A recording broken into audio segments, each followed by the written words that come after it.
Good morning, everyone. I declare our January 5th meeting of the Advisory Board in session. And to all of you, I've heard a lot of Happy New Year or welcome. So, and the sun is shining. What else can we say? Hooray, hooray. We'll start with roll call, and I will identify, or when you hear your name, please indicate presence or, okay. Coiner, Present. Duffy, Lemecq, McBride, Present. Peterson, present. Schertz? Here. Present. Spratt? Thomas? Trees? Present. Right. Woods? We currently in our roll call have 4 members present. We do not have a quorum. So, and we right now have no one present for public comment. So at this point, we will not move into an action of approval of the October minutes because we do not have a quorum, and we will proceed with new business. So following your agenda, Chad will be speaking about the Park Development Fund list. Chad? Yes. Well, first, for those of us here and those of you, can you hear me online?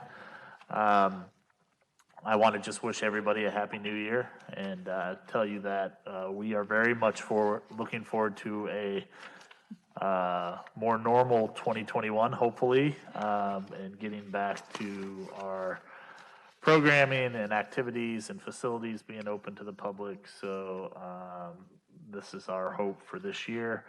And with that, we are going to start the discussion of the Park Development Fund. And as a reminder, this is our annual CIP funded at $350,000. So in January, we as staff, and what you have in your packet is a list of staff projects that we have put some numbers together on. And then we'll also entertain any ideas that you guys have for additional projects.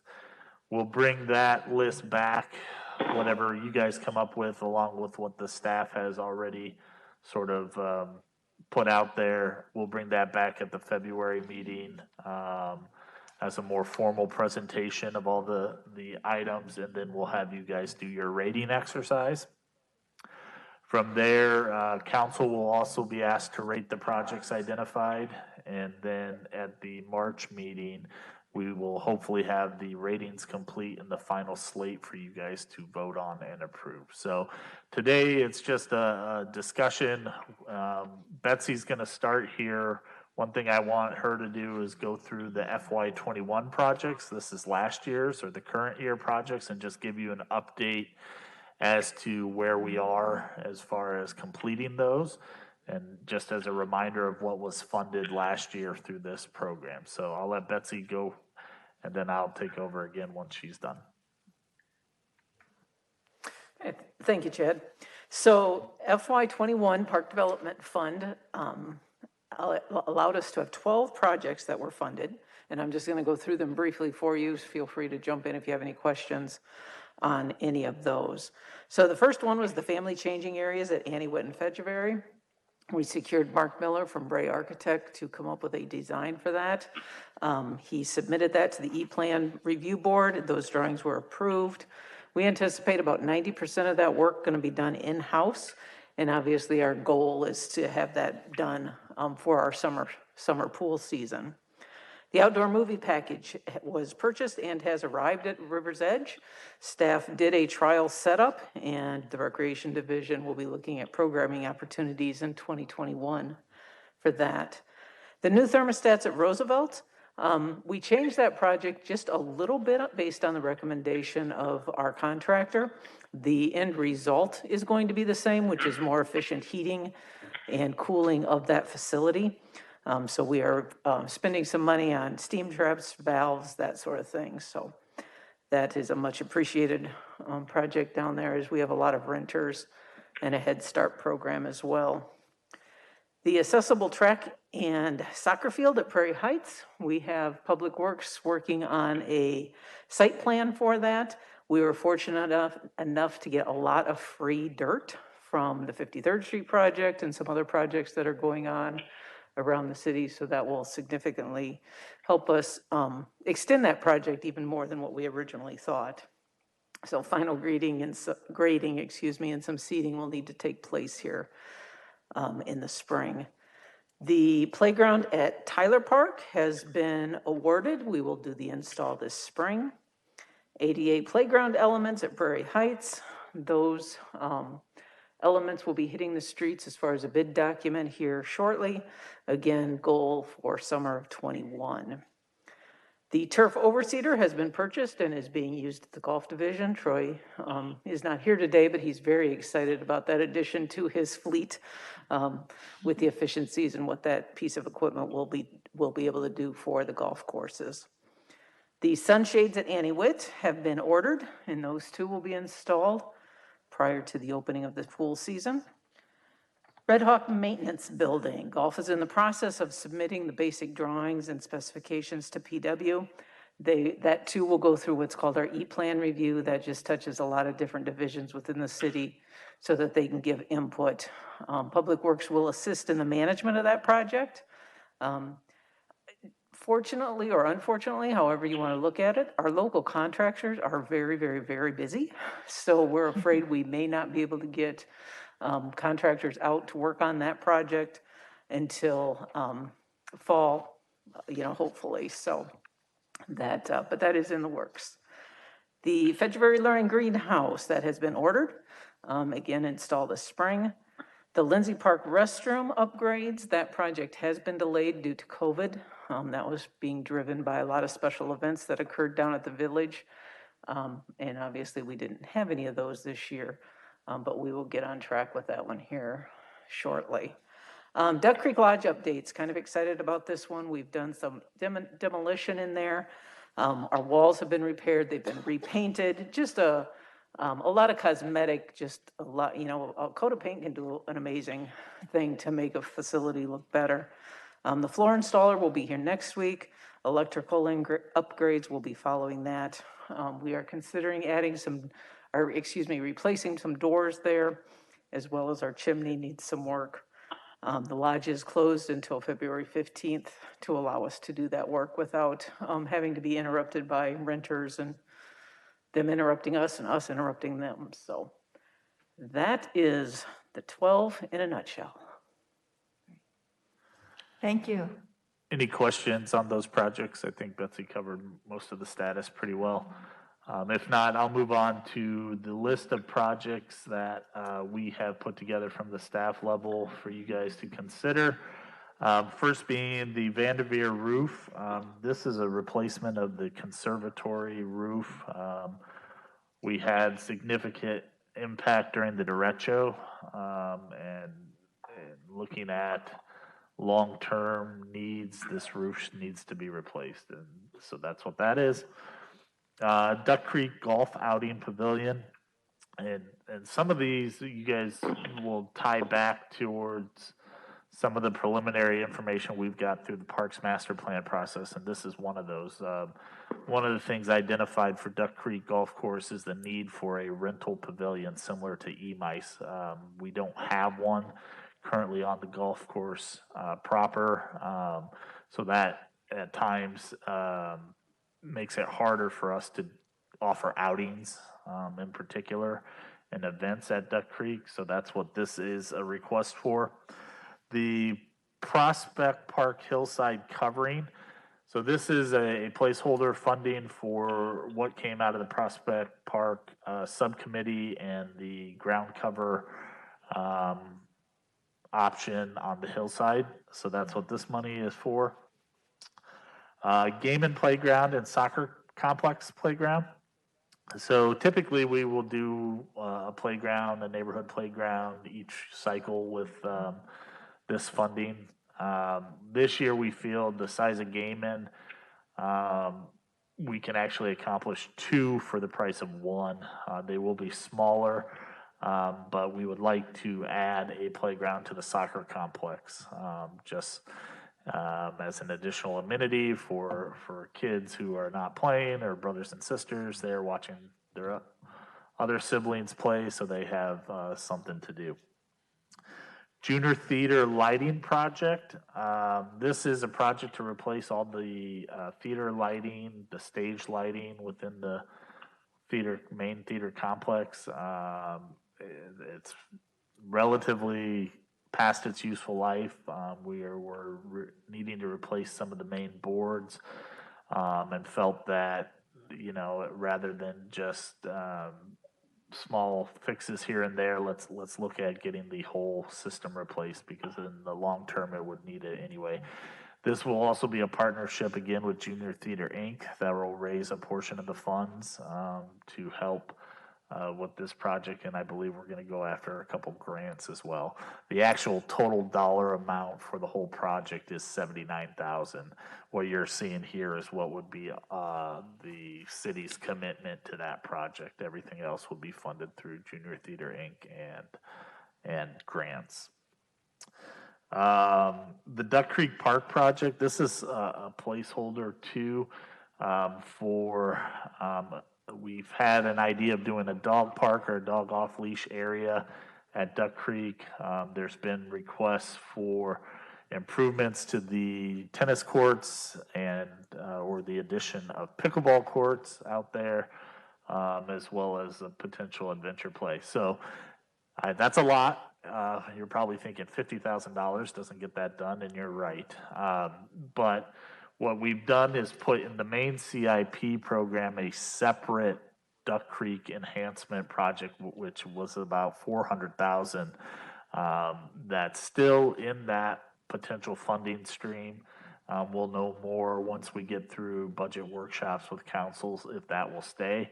So at the very least, we wanted to put this in as a placeholder to at least do the design work for that project. So that's what this $50,000 would encompass.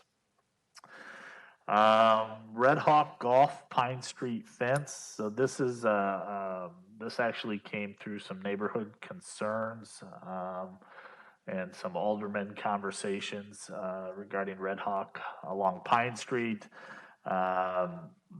Oftentimes the fairways of the holes that run along Pine, errant shots oftentimes cross, and we've had neighbors complain. So this would accomplish a netting system along those holes that would help to hopefully curb some of those errant shots from going into neighbor homes and yards and the street, right, and impacting vehicular traffic. Wayland Park walking path. So this one actually came out of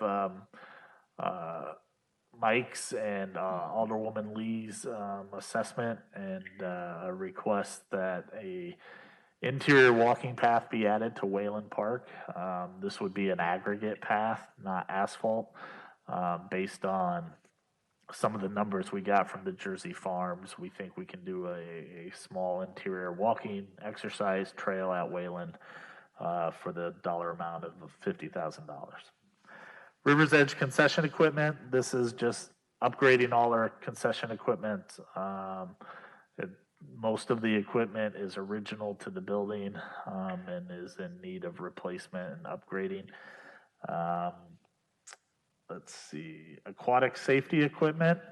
This is a package for the pools that includes lifeguard mannequins, life vests, lane lines, and there's one other thing. Do you remember? Or the reels for the lane lines. So it's an aquatics enhancement or package to replace some existing stuff and then to also add some additional safety equipment for our pool operations. Credit Island Lodge upgrades. This is basically interior painting of the lodge. Is there anything else on that one? And floor refinishing. The Miracle method probably would be applied to the floors. So that's just an interior upgrade. Golf turf aerifier. So this is a piece of equipment that Troy is requesting for the golf operations. We utilize aerifiers as part of our routine maintenance to keep the turf going, and we are in need of another one. February holiday lights. So this is just an expansion. We are in year 2 of our holiday light program, and we had another year of outstanding public interest in viewing. We are looking to expand the show a little bit further to the west of the Learning Center and add some additional elements. So that's what this money would fund. Emice and Duck Creek Golf Clubhouse restrooms. These are both painting, fixture replacement, just enhancement to the restrooms at Duck Creek and Emice. The bike rack project, this is an interesting one.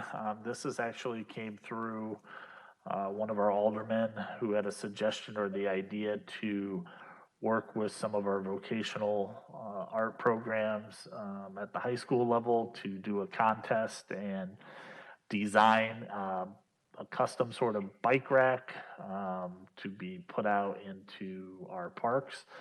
So this is sort of the placeholder to kickstart that program. We would probably need additional funding down the road to, once we decide how many of the bike racks we're going to have them build and where we're going to distribute them. But it's a good, we've worked with the Andy Zinn and the West High program for numerous projects in the past, and it's likely a good candidate for that classroom to come up and work with us again to design some unique and custom bike racks to be put out in the community. Vanderveer Stone Bridge beautification. I'll let Betsy jump in on this one. So this as well would include matching money from the Friends of Vanderveer, and that would just be an upgrade to that stone building area. There's been some designs, some ideas to bring it back to what it used to look like. In the Rock River, it won't be a stream like it used to be, but a Rock River there, including some electrical upgrades as well. But Friends of Vanderveer would match that funding. We've included last year, we had selfie stations, and we've included that again on the list. It wasn't near making the cut last year, just fell a little bit short, so we thought it would be worth bringing back. Again, that would be building in-house a couple stations that could be put at some of our scenic parks for people to capture their moments and experiences at the park. River's Edge skate sharpening equipment replacement. This is twofold. It will replace our current equipment, but it's also an upgrade that will potentially be a revenue generator beyond what we do now. So right now we do sharpen people's skates for a fee. This piece of equipment, my understanding, would allow us to do a different type of bevel technique, and I'm not fully aware, but according to Mr. Devlin, we currently aren't able to provide that service, but we get that request a lot. This piece of machinery would allow us to accomplish those requests.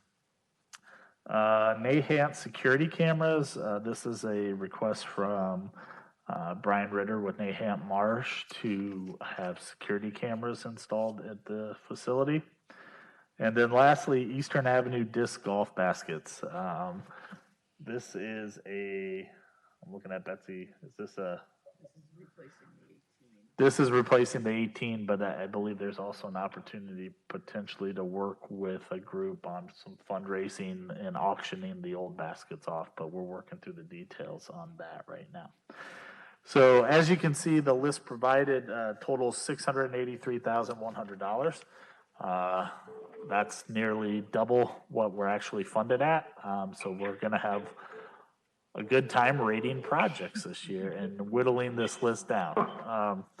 So at this point, I'm going to pause and let anybody who's online ask any questions, or either Wendy or Mike here in the chambers. Also, if there's anything we missed or an additional project you'd like us to look into and add, now's the time to discuss and ask.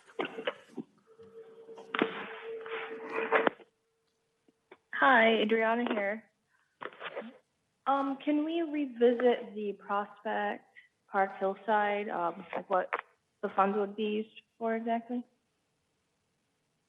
Sure. for that proposal? Yep, so this is out of the recommendations from the subcommittee that one of the recommendations was to install ground cover at certain portions of the park. So we wanted to put a placeholder in there.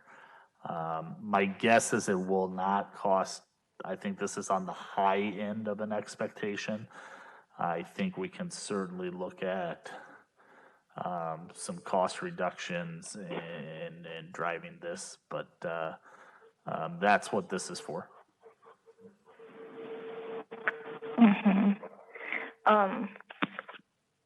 So with the existing vegetation that was installed in the 08 naturalization planting be addressed? Addressed how so?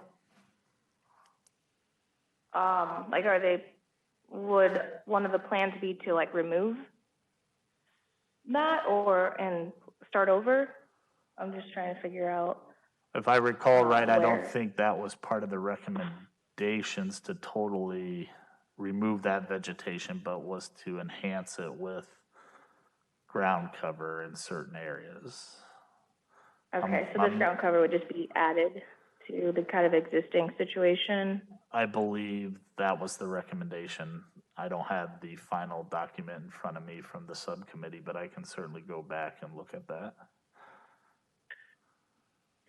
Okay, is there a way that we could maybe involve natural resources They've been in involved. this discussion? They've been involved already. Okay, great.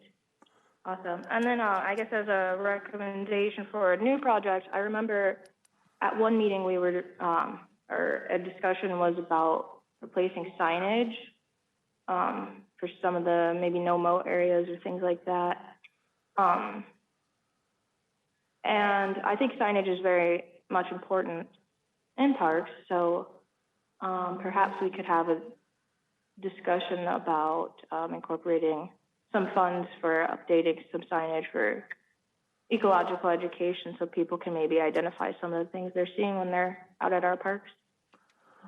Sure, we can certainly put something together and have that included and we'll get some costs. I think that's a great idea.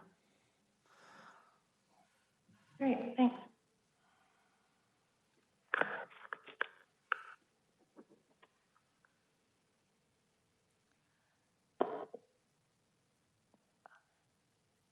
Others? I had one. This is Jerry. Okay, go, Jerry. I have a question on the Pine Street Fence Golf Course. I'm not quite sure. I would imagine if it's fencing, it's going to be way up high like they do for driving ranges. That's really going to look bad. Don't you think that if we need to do anything along Pine Street, would be probably to put more trees there rather than a fence? That's been there forever and ever and ever. And I myself have played that golf course once in a while, and I could see where if somebody slices one off of there, it's going to go over in somebody's yard or somebody's window, but it's going to be high enough, it's going to go over a fence. I'm just not quite sure, and I'm not even quite sure if trees is going to do it. So, but I would think trees would be much, much better than a fence. I'm just not sure if that's my opinion on that one. Sure. Hey, Jerry, this is Chad. You're correct. The idea or what this money would fund would be basically a driving range type net, which you're correct. I would agree is not the most aesthetically pleasing look. along that area. It's the solution that we can accomplish, I would say, in the shortest turnaround. But I would agree that from an aesthetic standpoint, the establishment of a tree line would be a better course of action. But it would just take time, obviously, for those trees to mature and grow in before we see any sort of benefit. So that's sort of the question, immediacy in trying to relieve some of the concerns from neighbors, or if we have time to do it more aesthetically pleasing and grow in and establish a tree line, that'd probably be the more desirable route. Or maybe potentially a combination of both. I don't know. But it's open certainly to discussion, and I entertain hearing opinions and direction from you guys on that. Is there a possibility of maybe having a neighborhood meeting on that and just having talk to some people and just see who really is complaining about that? I mean, I can imagine that there's probably some that go over there. I just wonder how many, and it'd be a good idea, I think, if we just had a meeting with everyone over there and trying to discuss it and see what their mindset is, rather than, I'm not sure who's complained about it or just making a difference, or how many people, I guess, is what we're really concerned about. And if there's only one or two, maybe there's something that we could do to satisfy them by making it still, I mean, they aren't going to want to look at that fence over there either, even if they live over there, I wouldn't think. And I would think that if we just said, well, we're going to put trees here, and yes, it'll take a little bit of time to get that, but at least we have addressed it, and we want to make sure that it's safe, not only for the cars that's driving up and down, because you can knock out a windshield as well, too, but even those high netted fences that they use in these driving ranges is not going to be high enough, because people, when they hit a ball high enough, it's going to go up over that fence. I mean, there's just nothing going to stop that, I don't think. Yeah. No, I think that's a great. I think a neighborhood meeting would be because I think you're going to have, like you said, a mix, and I think giving them an idea of what the potential solutions are. And I think you will likely probably have some people that are concerned about the sightliness of a, range net compared to trees. So I think that's a fine idea. And maybe through the second ward, I believe it is, right? Seventh ward.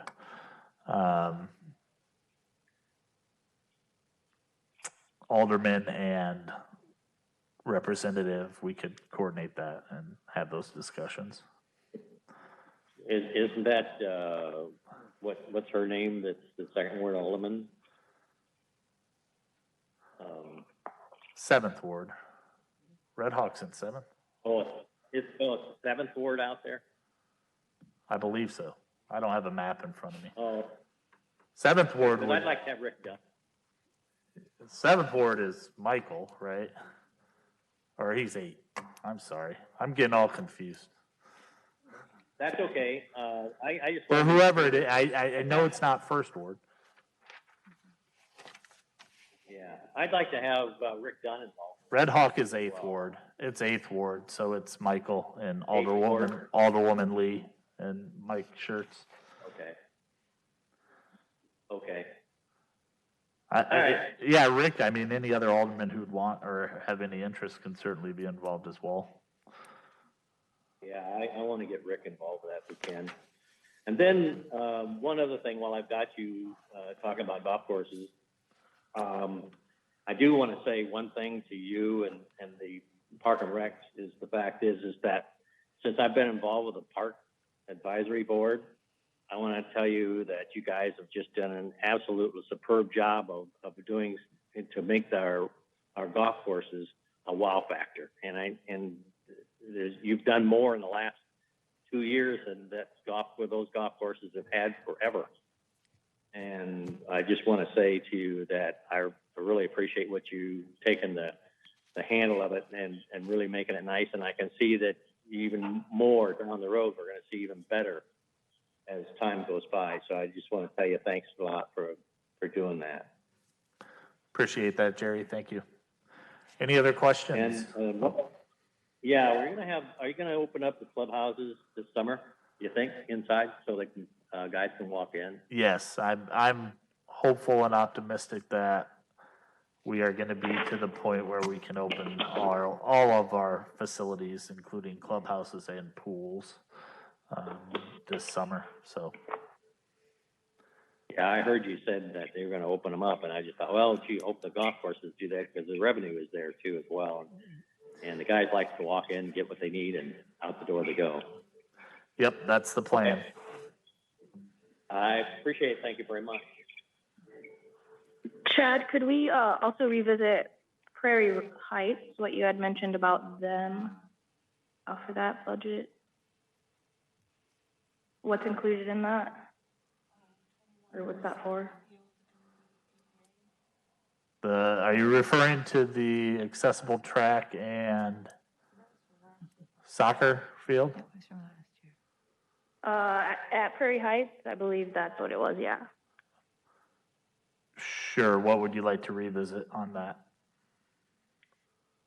The Okay, reason yeah, I I just ask wanted it, to, the reason I ask is write down what- it's an FY. Oh, you want to know what? Okay, yeah. I can have Betsy go through it again. You didn't hear it. That was an FY21 funded project, so that one's in the works. Betsy, though, she's going to jump in here and go through that project. Yeah, so that project included, there's an area that is north of the existing ball fields that we are going to transform into a soccer area and an accessible track. That's a great complement to our Miracle Field that is out there. We have been able to secure a lot of free dirt from projects up there, so that's been very helpful. That plan is at Public Works right now, getting finalized for E-plan review, that sort of thing. It will probably be a fall project. Great.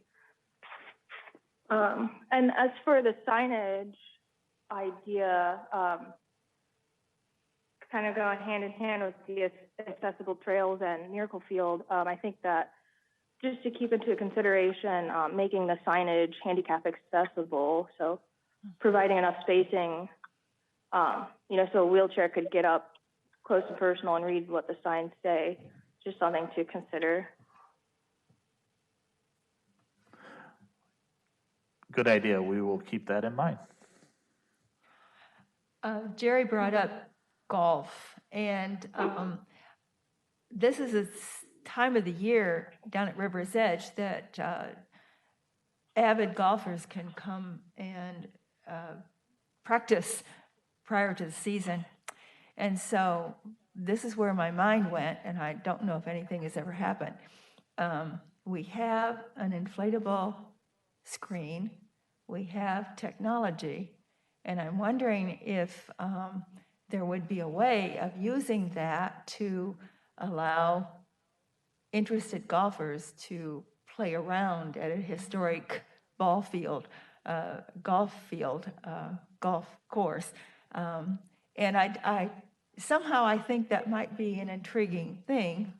And I look at the space, so that's where I am with it. Is it something that's ever been considered, and are there possibilities with that? Actually, yes. Troy, on several occasions, and I'm surprised I didn't see it this round, but he has put in requests to do a virtual driving range. I think his idea was to do it out at Red Hawk within the clubhouse, but it could certainly, we could look to see what kind of space potentially, whether it's a portable system, like, because we currently have the indoor driving range that functions out of River's Edge, so it may be an enhancement that we could look into adding to that. It would just have to depend on the setup and the cost, but Troy has thought about that from a revenue stream side and for our winter golfers in the past. So I'll get with him and we'll dust off those plans and I was maybe thinking add about them. it. Yeah, I was thinking about it primarily. My thought was, using that turf side, because I understand that, it isn't used as much or different ways now that we've had other competition in the area. And maybe that would be something, I almost thought there could be a golf tournament, so to speak, with interested players and play a foursome against a foursome and generate some interest as well. So that's kind of where I was going down River Drive today. I think that's a good idea. I hoped you would know. I say that as a ha-ha. There they go. Good. Other ideas? Is there another opportunity how could we, if others, now that this has been triggered, is there a way that we could share other ideas within a time limit so that you have enough time to make that list? What would come next if something triggered beyond our time now together? Just contact me. I would say if you guys have any additional thoughts or something comes to you as you're out and about visiting our parks or in whatever capacity you're in and want to send me an idea, go ahead, and then I would say if we could have it probably a week prior to the February meeting at the latest, that would give us time to at least put some numbers together to get it into the ranking and into the program. So Good. Other thoughts? I have one more question. Sure. Credit Island, about what we're doing overall down in Credit Island as far as maintenance. Have we resolved that now with what we were talking about before? About having so many people working down there all the time for maintenance and... yeah, that is part of our operating budget discussion, and I have some more information on that in my director's report, Jerry. Okay. I just wondered if that was just, was going anywhere, or are we still gonna have an issue with that, that's all. Not really an issue, it's something that I think that the better we make that place down there, the better off we are, even though with the flooding. Do you want me to just I jump? didn't put my two... I was asking Wendy if she wanted me to jump into the director's report, or if there Yeah, wasn't any other it's questions on park sure. development. Sure, why don't we do that, because I understand that. Yep. Is that part, yeah. There is some information in our packets for the River West Strategic Plan, and that kind of, Well, sort of. that's different, Yeah. sort of, okay. It's a late handout, so those at home probably won't see it, so we'll be sure to email that out. But let me jump into some of Yeah. Go ahead, Jerry. Yeah, just email all that stuff to me, I'd appreciate it. Yep. So the first thing I wanted to talk about in my report is just a reminder, the annual budget workshop meetings that council holds on Saturdays in January are coming up. The first one will be January 16th, and that's where they discuss the operating budget. January 23rd is the capital improvement plan discussion, and then January 30th will be the work plan wrap-up. Typically in the past, these have been public meetings, and I think in some format they are going to be again. I just don't know for sure.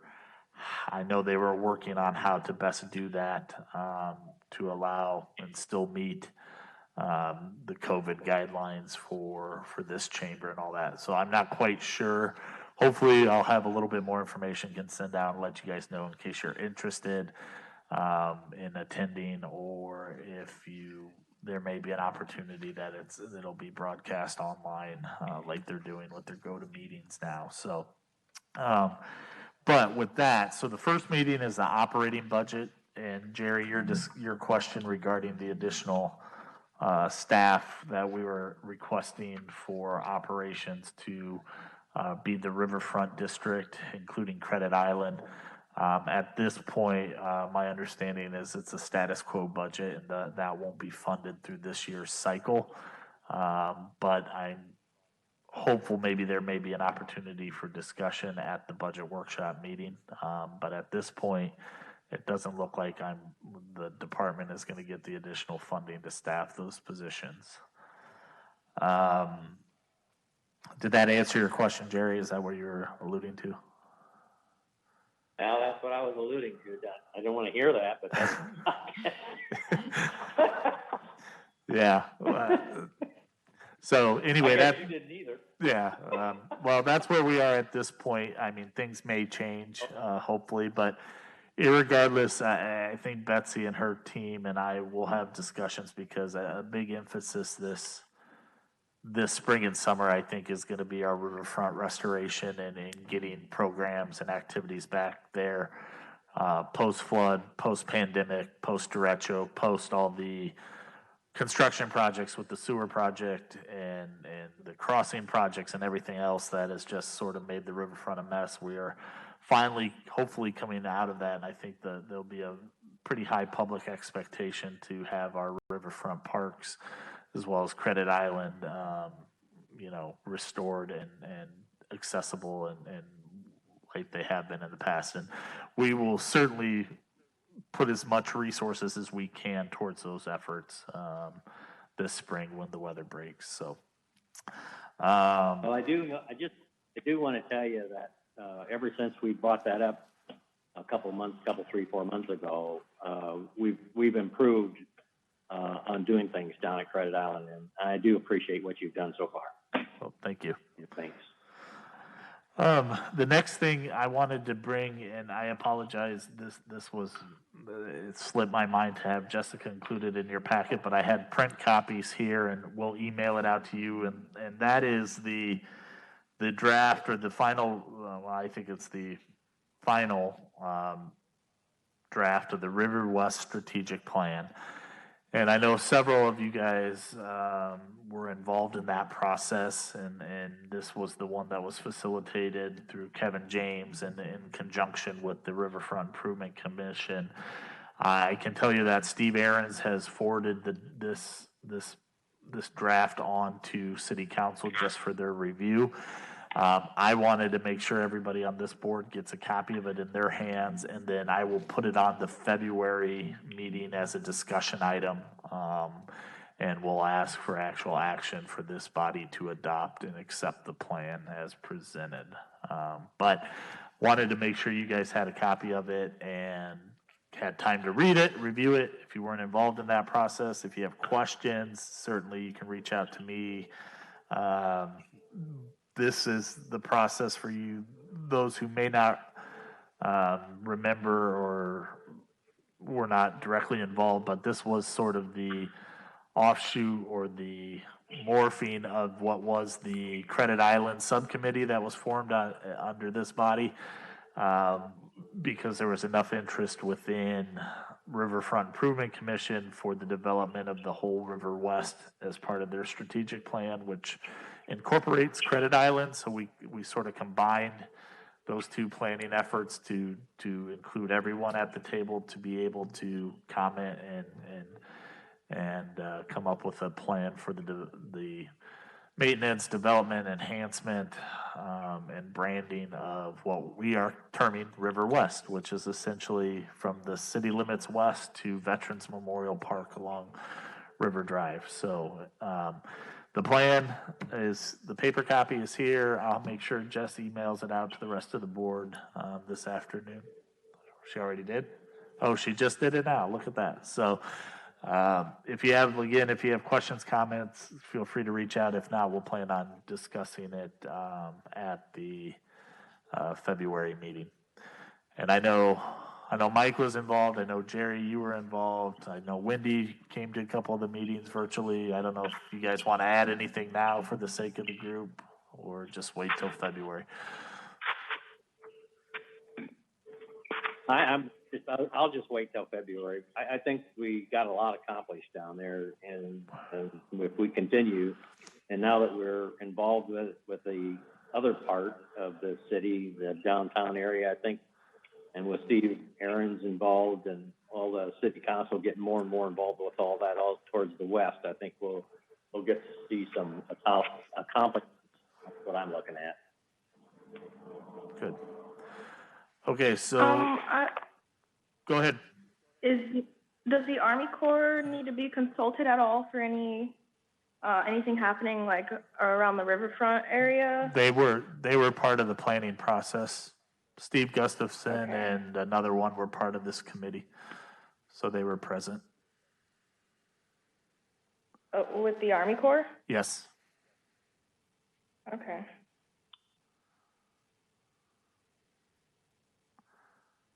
Any other questions? Okay, the last thing I have before I turn it over to Betsy and Teresa to give their staff reports is just a brief COVID update. We have started to, well, let me pause and say it's been interesting with the ever-changing orders of the governor and how we've navigated our operations, particularly Teresa and her team and the recreation side of programming. It's been a challenge, so to speak. But with the latest, I think the orders were lifted and sort of peeled back several weeks ago. We have started to reopen some of our programming, in-person programming, in particular at River's Edge. You're seeing hockey teams on the ice, figure skating, free skate, that type of stuff. We are looking to do some targeted public skate offerings here, and Ryan Devlin's working on that. We still want to make sure we're conscious of mitigation efforts and keeping we're not looking to have the 250 person Saturday public skate at this point, right?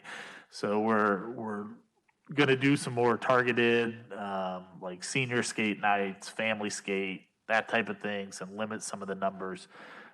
We also will start offering our rental skates and get those up and going for those events.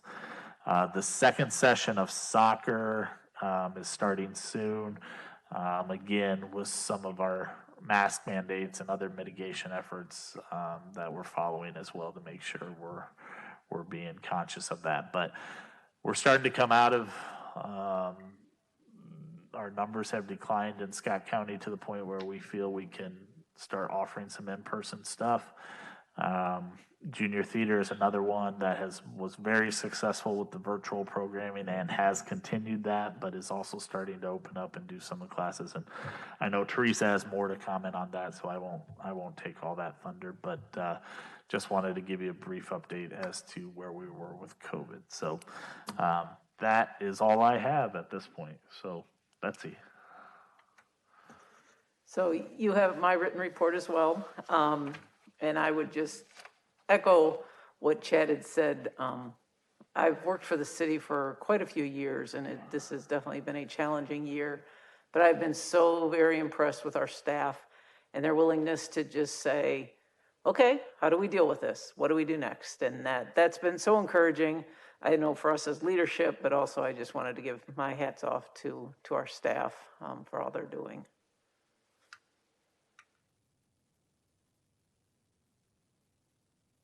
Done a great job on those lights. Thank you.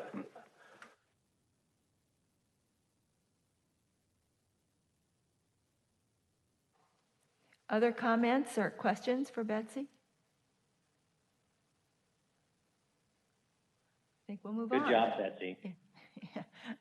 I think we all say good job. It's been strenuous and challenging, that's for sure. Recreation? Tracy?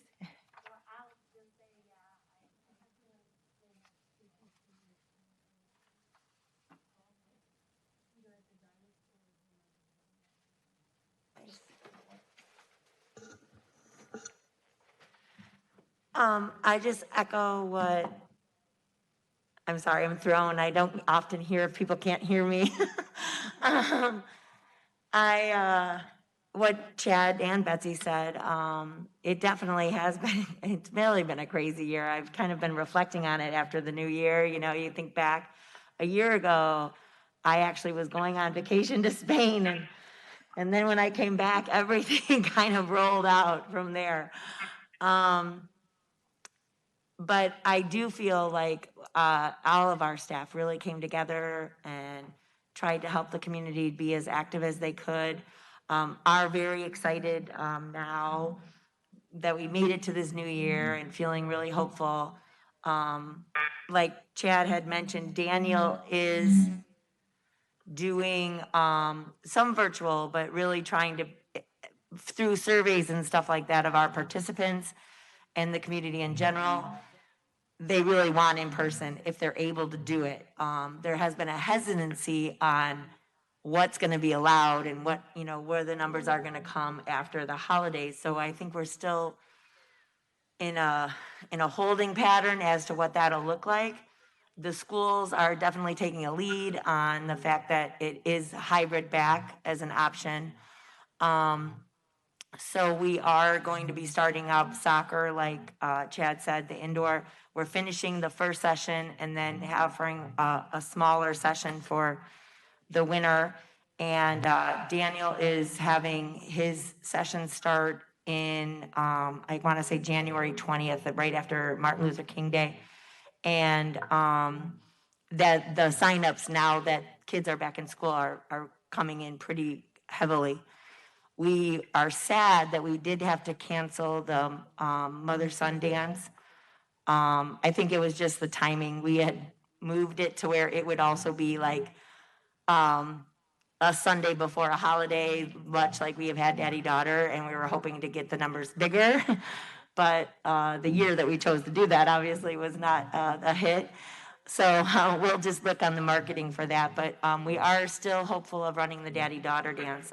We're going to do, as soon as the governor, hopefully on the 8th, like lets her thing order lift or gives us a little bit more guidance, and we can have groups large enough to have the daddy-daughter dance, we will do a targeted marketing of that. So we'll just continue to do what we can, as well as keeping up the channels that we did for the community to do virtual YouTube channels, all those kinds of things, just to make sure that they're staying active and aware of using our facilities and our parks as able.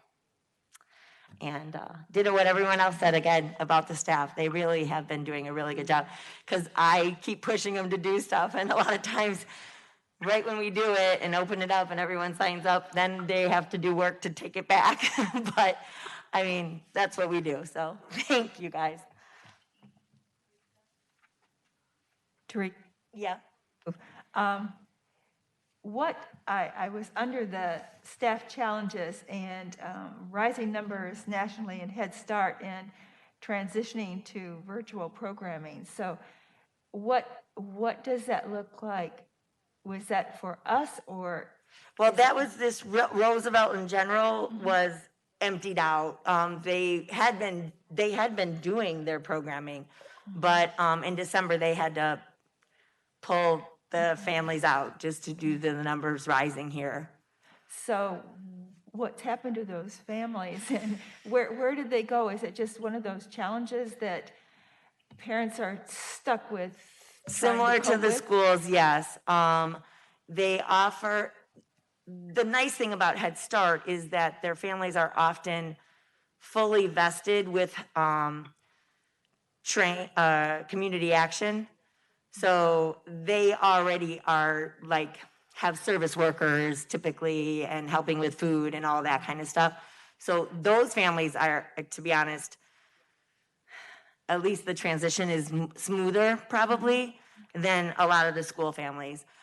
We continue to have our AmeriCorps working with the school district to try to get food, because food disbursement has actually been probably the biggest challenge during this whole year. And speaking of food, the mini fridge that was mentioned in your report, that is totally new to me. And so my question was. To be honest, it was to me and Chad as well.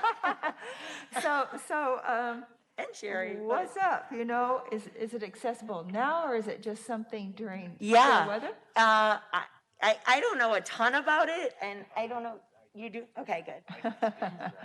It is a very cool project, though. Okay, well, I was tempted So- to drive down, but I'm not going anyplace other than streets I know that are Yeah. plowed to see what it looks like or whatever. So we converted a exterior storage unit basically outside of Roosevelt. And the idea came actually from a resident to Alderman Dunn. And then he used some of his beautification money to add power and buy a couple refrigerators, freezer units, I believe, for it. But it's essentially I don't want to label it a food pantry, but it's you can bring food or you can take food, and it's open, it's free, it's Alderman Dunn was telling me, I think some guy gave him like 18 turkeys right before the holidays. I mean, and it's stocked, it's being used, it's a wonderful hit. I want to say the hours are generally like 7 to 7, I think is what Betsy said. And really, I think it's Alderman Dunn. My understanding is opening and locking it every day and night. We haven't really had much of a role short of helping get it set up and promote it. But yeah, it's I don't know how long it'll go on. I think as long as there's a need in the area and people are willing to donate food to it, and I mean, there's other things beyond foods. There's household items and basic needs stuff that are being provided. So it's a good thing. That is really awesome to see. There was one other thing in the report that maybe is your response anyhow, Chad. The comment was made, our self-assessment for third reaccreditation has been submitted. And my question is, can you tell me, where are we right now? You submitted it, so do you get a report back, or what comes next? Yeah. So the next step will be the peer site review. Typically that's done in person, but due to COVID, we're doing it virtually, I believe, within our PA. I don't think we have a date yet scheduled for that, or do we? Jessica's nodding. Oh, it just came in, hot off the press. So March 15th through the 19th, and that's basically where they will review all our documentation and score us, and I think give a recommendation as to whether or not we pass or fail. So, Okay. Coming but up. we've done all our legwork. Our staff has been really good. Really, Amanda Randerson and Jessica took the lead on getting all that documentation, and it's a lot of documentation that we provide. Fortunately, since it's a reaccreditation, we have some of that stuff already in place, but we had to update a lot of documents and things for them. So kudos to those team members for the work they did on that. I thank you. Any questions with Chad about these remarks from anyone? Adrienne? I love that idea, and that it's been a success so far of the food and household supply deal. Do you think that that's something that we might think about replicating in other wards or other parks? Yeah, I mean, I would be open to utilizing parks if we have the facility. We're fortunate at Roosevelt that we sort of had a structure that could be retrofitted for that purpose. And if those exist in other parks or other areas and there's a need, I would be certainly welcome to the idea of expanding the program. Thanks. Yeah, I think that'd be really helpful citywide. I think it's been noted, right? Our time is getting very narrowed now, and we do have on our agenda, is there a report for the Riverfront Improvement Commission? Is Tegan still online? Is there something? I am still here. Good. I don't have much of an update. Riverfront Improvement Commission did not meet in December, but I think I still owe you a report from our November 24th meeting, and most of that time was spent reviewing the River West strategic plan. So we'll talk about that as a group, it sounds like, in February on our agenda. But that's all I have. Great, thank you. We still have on our agenda advisory time, but I almost feel like we've had advisory time with the opportunity for questions. Is there anything else that would need to be brought up at this time?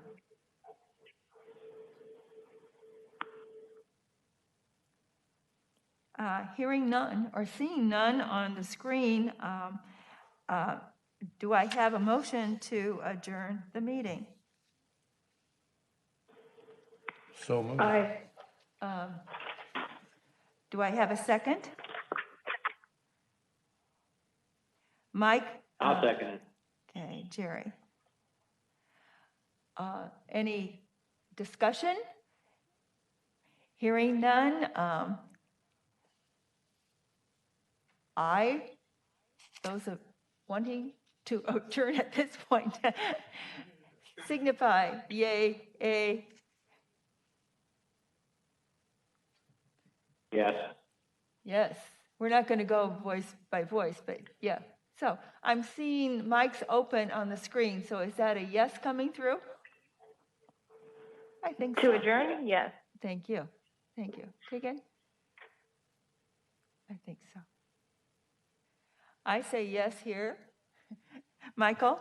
So we are adjourned for now, and we will see you on the 12th, or the 2nd, not the 12th, at 12 o'clock on the 2nd here at the Chambers, and may the weather and sunshine continue. Thanks, everybody. Have a great day. We will do. Thanks. Thank you.